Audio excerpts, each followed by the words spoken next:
All right, everybody, we have a lot of breaking news this morning as the war with Iran has now hit the point of no return. This is getting very bad for the United States as markets are in a frenzy, oil prices are surging, and oil experts are saying that they have chills looking at the charts this morning. This is after the Strait of Hormuz has been effectively closed, therefore choking off the globe of 20 to 30% of its oil. At the same time, this administration is so desperate to not have oil prices surge that they have lifted sanctions off of Russia's ability to sell oil to India. So India can now buy oil from Russia, which gives Russia more money to bomb Ukraine. And then right after that, we learn that Russia is actually giving intelligence to Iran to help them out. So Donald Trump has caused a global mess. And I'm honestly getting chills at how humiliated we are on the global stage. This is so incredibly embarrassing. Donald Trump ran in 2024 on this idea that America was being humiliated or laughed at on the global stage.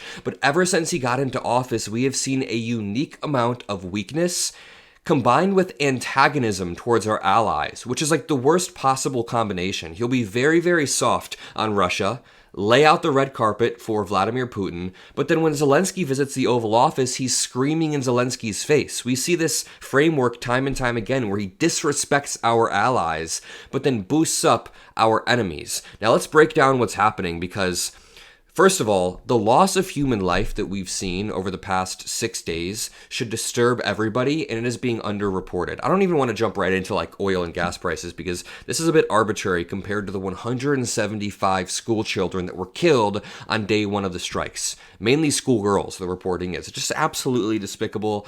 And then we learned that 6 U.S. service members have passed away. One of them was a 20-year-old named Declan Cody, just a really sweet, genuine kid, it seemed. Very, very despicable. We've also seen over 1,000 Iranians die. This is after the Iranian regime killed 30,000 in January after Trump told people to go protest. The loss of human life is disgusting, and the United States is causing this. This is not a defense of the Iranian regime. We should all want to see the Iranian regime dismantled, dissolved, and the liberation of the Iranian people, but the United States can't just cause all of this death and destruction and think that we can wipe our hands clean. It's despicable and disgusting. But going back to this, because this is genuinely a catastrophe for the Trump administration, I'm going to say it right now. This will likely cost them the midterms. This gas price breakdown will likely cost them the midterms. What is the biggest indicator that people drive past every single day on their way to work? It's not January 6th. No, that's quite arbitrary to people. People aren't thinking about Ukraine every single day, unfortunately. That's arbitrary to people. What people think about every single day on their way to work are the gas price signs that they see planted on, every half a mile. I don't know. In my hometown in Indiana, there were a lot of gas stations. You could see always on the way to work or the way to school what the gas prices were. It's a very visible indicator that people track. And now that indicator is skyrocketing. Let me just show you. So the energy minister of Qatar just said, quote, Qatar expects all Gulf energy producers to shut down exports within weeks and drive oil to $150 a barrel. That's what the country's energy minister told the Financial Times. Quote, everybody that is not called for force majeure, we expect to do so in the next few days if this continues. All exporters in the Gulf region will have to try to stop this.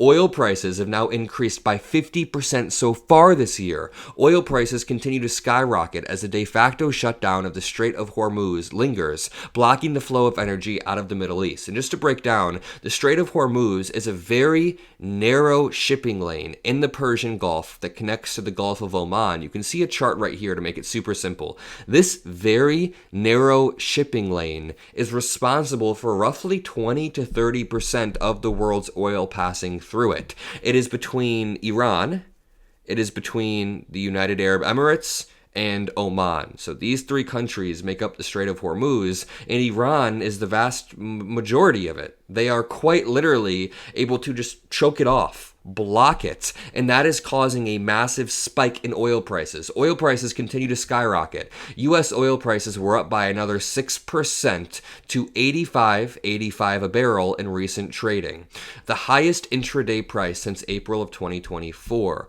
Oil prices have now increased by 50% so far this year, and Patrick Dehan, who's the head of petroleum analysis at GasBuddy, the largest analysis fastest firm in the world, said, "Waking up and looking at the oil markets gave me the chills. That's definitely rare. Not great news incoming. We'll be at it all day sharing new data and analysis." And we will as well on the Adam Mockler channel, by the way. So make sure if you haven't, you drop a like on this video and subscribe to the feed, because we are going to be relentless in the truth, the fact-checking, and the breaking news. We have a lot of people spreading lies out here, so we will continue to fact-check it. Let me show you the most readily available indicator of crude oil futures. You can just look this up on Google right now. Literally just look up oil prices or crude oil futures. And if you zoom the chart out to even the 6-month, oof, that looks really bad. Here's a 6-month chart. Over the past 6 months, you see a massive spike.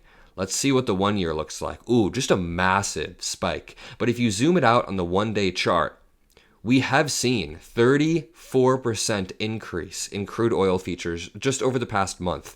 That's a massive increase. And as Brian Sazi points out, over the past few days, no ships at all have been going through the Strait of Hormuz, that very narrow shipping lane I was just talking about. The number of ships leaving the Persian Gulf has plummeted since Sunday, so about 5 days ago. The war started on Saturday. You can see, day by day, the amount of ships leaving through the Persian Gulf is dropping. Oil tankers, the black, dropping. LPG tankers, basically non-existent. LNG tankers, non-existent. No container ships, just bulk carriers coming through by Wednesday, Thursday, Friday. This is going to have global effects. Trump is humiliating us on the global stage, and this isn't even the most humiliating thing he's done over the past few days. Have you guys seen this viral clip of him putting a medal on a veteran? I've never seen anything like this. We're going to talk about Russia in just 1 second, because Trump is giving them so much leeway to restart their war, re-energize their war because of this. But let's just watch this embarrassing clip very, very quickly.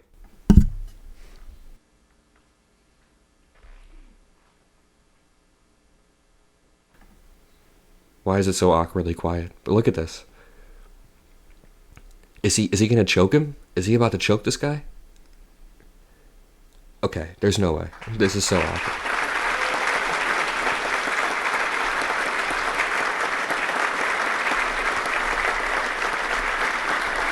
He's whispering, "You put it on wrong, you fucking idiot." There's no way a medal is supposed to be this short on someone's neck. It's like a necklace here. Okay. This video is rather serious, so I thought we'd show Trump humiliating himself in a different way. But going back to the breaking news, Ron Filipkowski points out, we had similar scenes playing out all over the world at different ports of entry in 2021 during COVID because shipping was frozen due to global inflation. But here in the US, we blame Biden because we had a lot of stupid people. Just think about this. The shipping lanes that closed and the global inflation due to COVID was nobody's fault, really. We all tried to manage it, but it was rough. Donald Trump was the president during most of it, and then Biden got blamed for the subsequent inflation, but the inflation was worldwide. What we're seeing today between Israel, Iran, and the United States, this is what we call an unforced error, in the sense that, like, our enemies didn't force us to do this. Nobody struck first. Nobody fired first. We were roped into this by Israel, and now we are stepping on the rake, causing a global catastrophe. If you look at this video, it's a speed lapse of the Strait of Hormuz over the last 24 hours. So the white that you see is the river. This is the river, or the passageway right here. And if you see, there's like nobody passing through it. Maybe one ship. One ship passed through it, maybe two. And these are all just bulk carriers, not oil tankers. That is very bad for the future of gas prices over the next few weeks. And let me just point out what I find to be also very concerning. This one fills me up with so much rage. I just have to laugh as a mechanism, but this one makes me so incredibly mad. I care about self-determination a lot. Of course, of the Iranian people, but I don't think we should just start a war with Iran and kill a bunch of Iranians. That's effing awful. I care about the self-determination of the Ukrainian people as well, and the Palestinian people, people in the West Bank, and people in Gaza. We are firm about that. But Donald Trump has been so weak on Ukraine. He has ceded so much ground to Russia that this is just the cherry on top. This is inexcusable. We learned early this morning that the United States is temporarily easing sanctions on Russian oil sales to India. So the United States had put sanctions on India and said you can no longer buy oil from Russia, which is good because they were giving Russia money, they were trading with Russia. Russia would use that money to them arm their military, to then make their oligarchs richer, to keep everybody at the top rich while people at the bottom are just starving and being sent to war. So it was just an awful situation. We said, stop buying oil from Russia. But now the United States said, shit, we really need to have some sort of oil from somewhere. So India, it would be really nice if you could buy some oil from Russia again, so the global shortage isn't blamed entirely on us and Israel.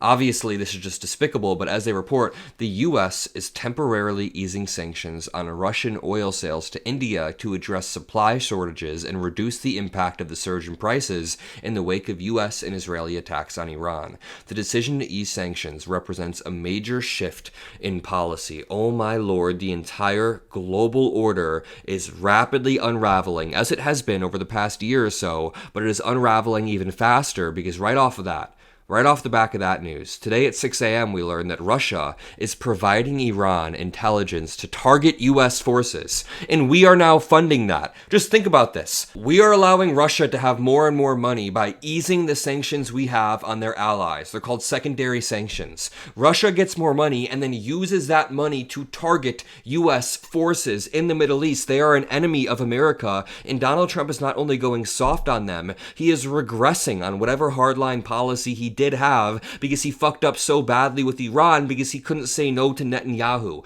Netanyahu pulled him into this. And then we learned Stephen Swinford. I touched on this earlier for just 1 second, but I want to reiterate. He says this is quite something. Qatar's energy minister just told the Financial Times that war in the Middle East, quote, could bring down the economies of the world. He says it will hit growth, push up energy bills, lead to shortages of products. We're already seeing the Strait of Hormuz being choked off and strangled. They say even if the war ended, this will not be good for the United States. At the same time, for some just domestic politics really quickly, U.S. companies were just denied refunds on Trump's illegal tariffs.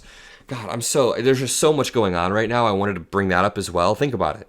Trump is squeezing American families with his tariffs. He's squeezing American families by not allowing healthcare premiums to be subsidized. He's squeezing American families by increasing gas prices. And now all of his illegal wars and illegal tariffs are culminating in such a way where we are all absolutely screwed. Do you think he bears the brunt of this? He doesn't give a shit. He literally does not care what we go through. I'm going to leave it there. If you appreciate these videos, drop a like, subscribe to the Adam Mockler feed. I'll see you in the next one. Peace out.